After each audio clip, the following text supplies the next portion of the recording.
Okay, Mr. Charlie is ready. Okay, el señor Charlie está listo.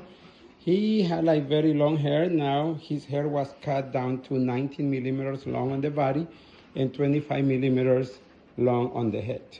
Él tenía mucho pelo y su pelo se lo cortamos a 19 milímetros en el cuerpo de largo y 25 milímetros de largo en la cabeza el pelo.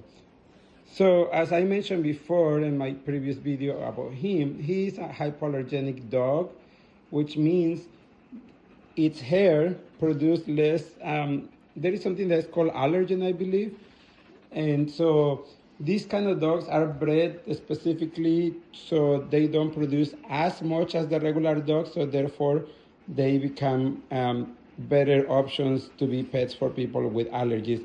Now, it doesn't mean that they don't have any allergens on them, it just have fewer or less.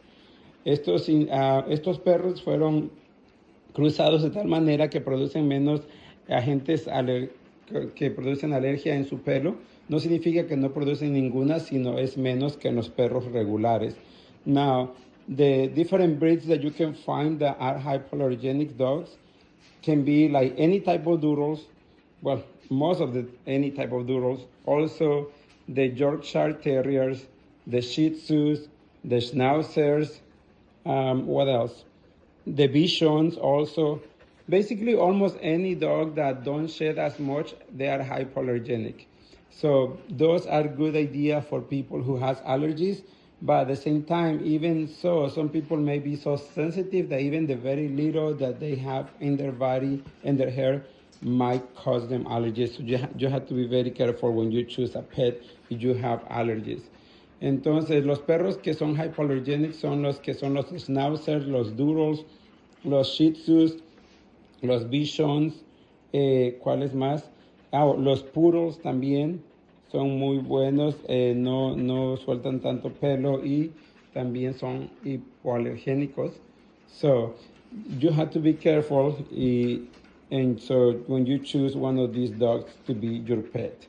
Entonces, de todos modos, deben de ser muy cuidadosos cuando elijan una de estas mascotas para ser suyos si tienen muchas alergias, porque de todos modos puede ser que sean altamente sensibles y aún hasta lo más mínimo les pueda producir alergias. So these are the type of dogs that you can have. Of course, there is like a longer list of what I mentioned, but at least you have some options that you can choose from.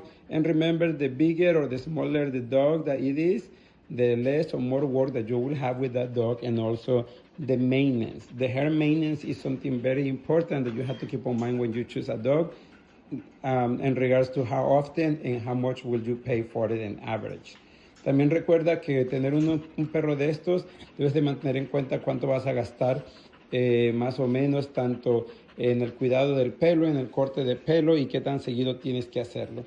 So, we said goodbye for now. Charlie is finished and he wants to go home. That's why he's giving me his hand. He's going to lay me down from the table. Ya Charlie se quiere ir a su casa, así que nos despedimos por ahora. Adiós.